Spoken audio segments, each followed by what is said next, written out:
사무엘하 4장 말씀, 이 시간 우리가 이 말씀을 함께 나눌 때에 주의 크신 은혜가 저와 여러분 안에 있기를 주의 이름으로 축복합니다.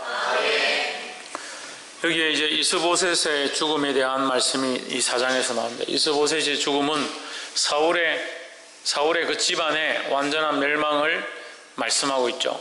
사울의 집안의 완전한 멸망은 반대로 하면 뭐다? 다윗의 흥함이다 라는 거죠. 근데 우리가 이 망함과 흥함에 있어서 우리는 우리의 노력과 우리의 방법으로 망함과 흥함을 결정하려고 할 때가 많이 있습니다. 하지만 우리의 믿음으로 어떻게 해야 되느냐? 하나님께 맡겨드리는 신앙이 필요하다라는 거예요. 근데 다윗은 여전히 그가 목동일 때부터 시작해서 왕을 위하여 수금을 타는 자의 자리에 있을 때나 마찬가지로 골리앗을 향하여 돌팔매질을 할 때도 마찬가지로, 또한 그가 쫓겨다니는 그 상황 가운데도 마찬가지였고, 지금 이 왕의 권위를 회복하려고 하는 이 순간에도 마찬가지로 그는 여전히 누구를 신뢰하고 따르고 있는가? 하나님을 신뢰하고 하나님의 법을 두려워했다라는 거예요. 그래서 우리에게는 이 다윗의 모양, 변하지 않는 신앙의 모양, 변하지 않는 믿음으로 하나님을 두려워하고 하나님을 바라보는 이 신앙이 필요하다는 겁니다. 근데 우리는 솔직히 환경과 상황 가운데 너무 많이 흔들리는 거예요. 환경이 이렇고 상황이 이렇고 옆에 있는 사람이 어떻게 말하고 내 여건이 어떻고 내 입장이 어떻게 되는 거에 따라서 믿음과 생각의 방향들이 너무 쉽게 바뀐다는 거예요. 그리고 여전하지 못하다. 여전하지 못하니까 뭐 하지 못하다? 신실하지 못하다라는 거예요. 그래서 우리가 신실하지 못하기 때문에 우리는 누구에게 배워야 되는가? 신실하신 예수 그리스도께 배워야 되는 거예요. 그 예수 그리스도를 따라간다는 건 이 모습의 한 모양이다. 예수 그리스도의 신실하심을 배워서 나도 주를 향한 신실함을 유지하는 거예요. 자라가게 되길 주의 이름으로 축복합니다. 그래서 오늘 이 4장 말씀 가운데 세 가지만 함께 나누기 원합니다. 첫 번째는 4장 1절과 2절인데 1절에 사울의 아들 이스보셋이 아브넬의 헤브론에서 죽었다 함을 듣고 손맥이 풀렸고 온 이스라엘이 놀라니라 했습니다. 이스보셋의 손맥이 풀렸다, 힘이 풀려버렸다. 왜 풀렸느냐? 아브넬이 죽었기 때문에 그가 힘이 풀리고 소망이 끊어진 것처럼 되었다는 거예요. 그럼 그의 소망과 그의 힘은 누구에게 있었느냐? 아브넬에게 있었다는 거죠. 이스보셋이 바라보고 있던 아브넬의 군대 장관님, 그의 칼과 용맹함, 그의 군사들의 강함을 많이 의지했다라는 거예요. 근데 우리는 어떻게 해야 합니까? 사람의 어떠함과 이 세상의 권세와 그 능력들을 의지하는 것이 아니라 하나님을 의지하는 눈들을 가져야 되는 거예요. 그래서 이런 상황 가운데서도 믿음을 가졌다면 흔들리지 않을 거다는 거죠. 근데 다윗은 이런 상황이 닥쳐올 때에 믿음으로 여전히 하나님을 바라보는 모습을 드러냅니다. 근데 오늘 이스보셋은 어떻게 하느냐? 그게 손이 맥에 풀리고 이스라엘이 놀라고 다 놀라서 뒤로 자빠질 정도로 됐다. 왜? 다 그를 의지했고 이스라엘 나라도 그 아브넬을 의지했다는 거예요. 그 이스라엘의 왕국 자체가 어떻게 보면 이스보셋을 왕으로 세워놨지만 이 아브넬의 군사력과 그 실권에 많이 집중하고 있었다라는 거예요. 나는 하나님을 믿고 하나님을 의지한다 하면서 우리는 실제로 어디에 집중하고 어디에 많이 의지하는가 자기를 볼 수 있어야 되는 겁니다. 이 세상을 의지하지 말고 세상의 것들에 소망을 두지 말고 하나님을 바라보는 자들이 되기를 주의 이름으로 축복합니다. 옆에 사람 보십시오. 세상에 소망을 두지 맙시다. 다시 말해서 사람을 의지하지 말자. 사람을 의지하면 그 코에 호흡이 끊어지면 의지할 게 없는 거예요. 이 세상을 의지하면 이 세상이 망하거나 힘든 상황이 되면 이 세상 가운데 우리가 의지할 게 없는 거예요. 우리는 뭘 의지해야 되냐? 하나님을 의지해야 되는 거예요. 할렐루야. 두 번째로 7절 말씀, 저희가 집에 들어가니 이스보셋이 침실에서 상위에 누웠는지라 저를 쳐 죽이고 목을 베어 그 머리를 가지고 밤새도록 아라바 길로 향하여 헤브론에 이르러 8절에 헤브론에 이르러 다윗 왕에게 이스보셋의 머리를 들이며 고하되 왕의 생명을 해하려 하던 원수 사울의 아들 이스보셋의 머리가 여기 있나이다. 여호와께서 오늘 우리 주 대신 왕의 원수를 사울과 그 자손에게 갚으셨나이다 했습니다. 이 사람들이 그 아브넬의 밑에 있던 장수들인데 이 사람들이 어떻게 하냐? 지금 상황이 좋지 않다. 우리가 유다와 싸우면 우리가 질 것 같다. 그래서 어떻게 하냐? 자기 왕이던 이스보셋의 목을 쳐서 그를 죽여서 목을 베가지고 그 목을 들고 다윗에게 온 겁니다. 와가지고 뭐라고 합니까? 여호와께서 오늘 여기 지금 본문에 8절 밑에 후반절 여호와께서 오늘 우리 주 대신 왕의 원수를 사울과 그의 자손에게 갚으셨나이다. 누가 지금 했는데요? 자기들이 본인들 했잖아요. 본인들이 칼을 빼서 본인들의 손으로 목을 잘라서 지금 들고 와놓고 누구에게다 얘기하느냐? 누구가 하셨다 하느냐? 여호와께서 그렇게 하셨다라고 하는 거야. 이 사람은 철저히 인본주의죠. 자기를 위하여 사람들에게 어떻게 보일까? 지금 이스보셋의 편에 서는 것보다 다윗의 편에 서는 것이 유익할 것 같다. 그것을 위해서 자기 왕을 죽이고 그 왕의 목을 들고 와서 누구를 팝니까? 하나님을 파는 거예요. 지금 여러분 우리가 사무엘 상하를 보면서 계속 봐야 될 게 뭐냐? 하나님의 이름을 함부로 부르는 것에 대해서 우리가 잘 생각해 봐야 되는 거예요. 하나님의 이름을 망령되이 부른다는 것이 하나님을 욕하고 하나님을 비웃는 것도 망령되이 부름이 되지만 자기가 하나님을 신뢰하지 않고 믿음으로 나아가지 않는데 하나님의 이름을 파는 거예요. 사울이 점치는 여인을 만나가지고 무당하는 여인을 만나가지고 그 여인에게 뭐라고 합니까? 여호와께서 사시거니와 여호와께서 오늘 너에게 복 주시고 원한다. 너의 목숨이 절대로 해함을 당하지 않을 것이다. 자기가 마음대로 하나님 이름 다 팔고 지금 하나님께서 응답하지 않고 하나님께서 말씀하지 않아가 걱정이 돼가지고 무당이라도 찾아와가지고 이 여인 보고 지금 접신이라도 해가지고 사무엘을 좀 불러달라고 그렇게 하는 사람이 그 여인이 사울인데 왜 나에게 당신이 보니까 사울 왕인데 왜 나에게 말씀하지 않았습니까? 무당이나 술객들을 다 죽이라고 하셨는데 저도 오늘 죽어야 됩니까? 두렵습니다. 막 이렇게 얘기하니까 내가 여호와의 사심을 두고 맹세하노니 네가 결단코 죽임을 당치 않아. 얼마나 이 코미디예요. 여기 오기는 왜 왔어요? 하나님 음성을 들리지 못하고 들리지 않고 하나님 자기에게 말씀하지 않아서 와놓고 팔기는 누구를 팝니까? 하나님을 파는 거예요. 이런 망령된 행위가 어디 있냐고요. 근데 우리가 너무 쉽게 하나님의 이름을 팔아요. 너무 쉽게 하나님의 이름을 불러요. 너무 쉽게 하나님이 이렇게 하셨다. 이렇게 하면 하나님 기뻐하실 것이다. 자기 삶과 신앙은 하나님과의 관계가 멀어져 있으면서 입술로는 하나님께서 하실 것이다. 하나님께서 하셨다라고 말하는 것이 너무 쉽다는 거예요. 조심해야 합니다. 그럼 어떻게 해야 합니까? 하나님의 이름을 말하지 말아야 합니까? 그렇지 않죠. 우리의 삶과 중심이 우리의 마음의 모습이 참으로 하나님 앞에 서 있어야 하고 하나님 원하시는 진심을 다해서 말할 수 있는 자들이 되어야 하는 겁니다. 정성을 다하여 진심을 다하여 하나님의 이름을 부르고 그 앞에서 나아가고 살아가야 된다는 거예요. 그리고 이 사람들의 모습은 뭐예요? 거짓되다는 거예요. 자기 유익을 위하여 누구를 파느냐? 하나님을 팔았다는 겁니다. 보게 되기를 주 이름으로 축복합니다.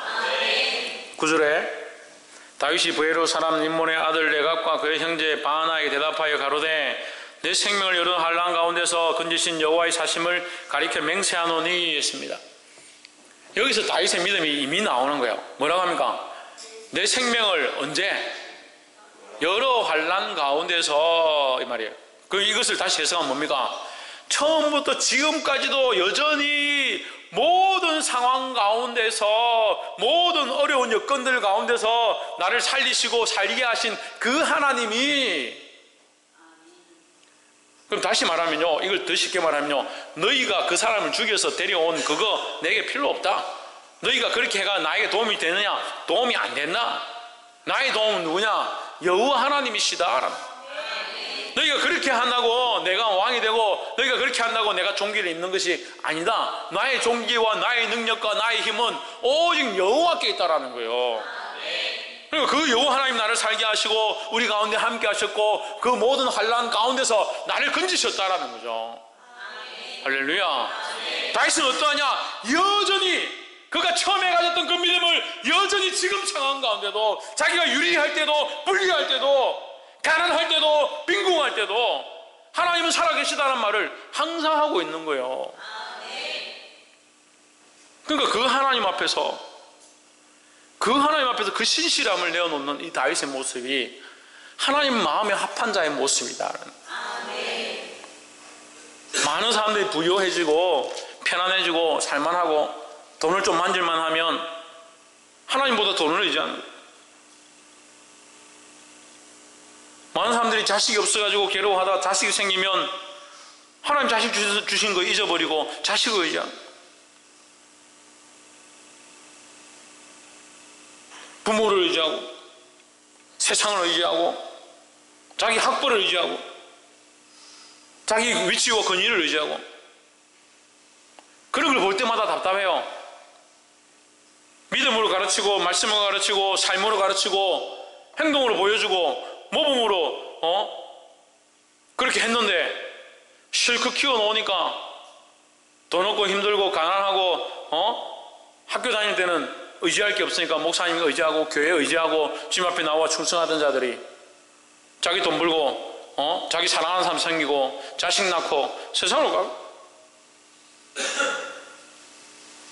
왜 그렇게 여전하지 못하냐는 하나님 여전하신데 왜 우리는 여전하지 못하냐는 거예요. 하나님 신실하신데 우리는 왜 신실하지 못하냐고요. 왜 상황과 환경에 지배를 받고 그 상황과 환경이 다스리는 대로 거기에 순응하고 순종하는 삶을 사냐.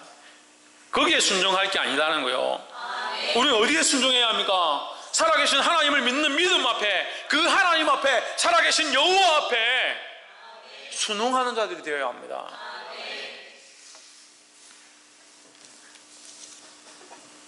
10절에 전에 사람이 내게 고하기를 사울이 죽었다 하며 좋은 소식을 전하는 줄 생각하였어도 내가 저를 잡아 시글락에서 죽여서 그것으로 그 기별의 갚음을 삼았거든. 이게 이제 아말렉 소년이죠. 아말렉 소년이 사울을 목숨이 다 끊어져 가는데 나를 죽여달라 해서 아말렉 소년이 죽이고 그 목을 들고 와서 다윗에게 상을 받을까 싶어 왔는데 오히려 그것으로 인해서 그 아말렉 소년은 죽임을 당했습니다. 하나님이 여호와의 기름 부은 자를 네가 어떻게 하여 네 손으로 죽였느냐 이렇게 해서 아말렉 소년이 죽임을 당합니다. 11절 보십시오. 하물며 그럼 다윗은 변한 게 없어요. 여러분 보십시오. 사울이 살아있을 때나 사울이 죽었을 때나 다윗은 변한 게 없어요.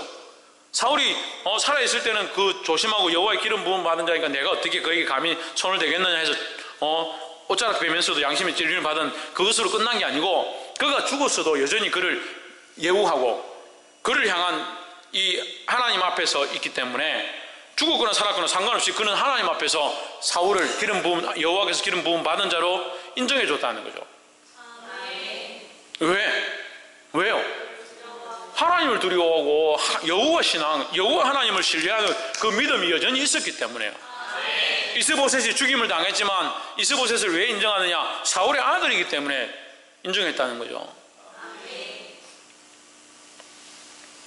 하물며 악인이 의인을 그의 집 침상에서 죽인 것이겠느냐? 이스보셋이 뭐 어떻게 나쁘게 한 게 없는데 너희가 죽였지 않느냐? 그 이스보셋을 뭐라고 합니까? 의인이라 칭하죠. 의인이다.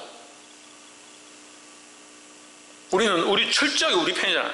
내 가족, 나와 관련된 사람, 큰 사람 교회 사람, 큰 사람 교회 사람 아니면 다 적이고 나쁜 사람들이고. 안 그런 것 같은데 체육대회 하면 딱 편이 나눠져. 큰 사람 교회 편, 안 그런 편, 내 가족 아닌 사람. 세상에 둘밖에 없어. 내 가족인 사람, 내 가족 아닌 사람. 또 세상에 두 가지밖에 없어. 내가 사랑하는 사람, 내가 사랑하지 않는 사람. 왜 우리가 공평하지 못한가? 왜 공평의 저울을 들지 못하는가? 철저하게 이것을 하나님 앞에 되어 보아야 됩니다. 우리는 항상 모든 상황 가운데 이 공평의 저울을 하나님 앞에 되어 보아야 됩니다. 내가 내 아이에게 잘하는 것과 똑같이 다른 영혼에게도 잘할 수 있어야 됩니다. 왜요? 왜? 그것이 공평의 저울이라는 거예요. 그것이 하나님의 공법이다라는 거예요. 누구 앞에 있기 때문에? 내가 하나님 앞에 있기 때문에 이 저울이 하나님 앞에 하나님을 중심으로 세워진 이 저울은 공평의 저울이라는 거예요. 이 중심이 뭐냐? 하나님의 공법이다. 하나님의 공법. 근데 우리는 어떻게 합니까? 자꾸 하나님에게서 옮깁니다. 내게로. 이 저울이 중심이 안 맞아지죠. 나의 사랑하는 사람, 내게 가까운 사람, 나와 혈연 관계에 있는 사람, 그 사람에게로 자꾸 기울어지니까 그러니까 판단이 제대로 안 되는 거예요. 판단이. 결정을 똑바로 못하는 거예요. 시간을 똑바로 쓰지 못하는 거예요. 주를 영화롭게 하고 하나님을 기쁘시게 하기 위해서 이 시간을 어떻게 쓸 거냐, 이 삶을 어떻게 쓸 거냐, 그걸 고민해야 되는데 뭘 고민하느냐? 내 사랑하는 사람을 위해서 시간을 쓰고 그래도 교회는 가야 되니까 어떻게 이 시간을 또 활용할 거냐, 그런 고민 다 쓰고 쪼개고 난 다음에 나머지를 주를 위해서 쓸까?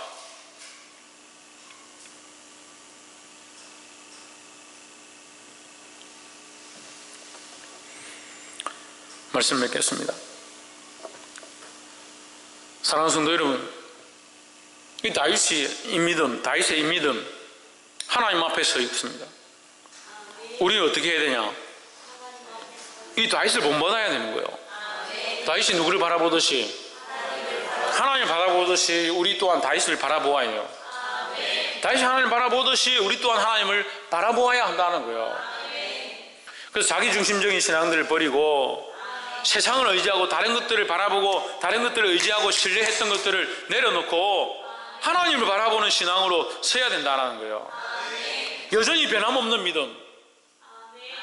처음 교회를 시작하고 전도를 하고 할 때는 교회를 이제 개척했으니까 내가 전도하고 이 방기 땅을 변화시키리라 많이 해도 내가 다 압니다.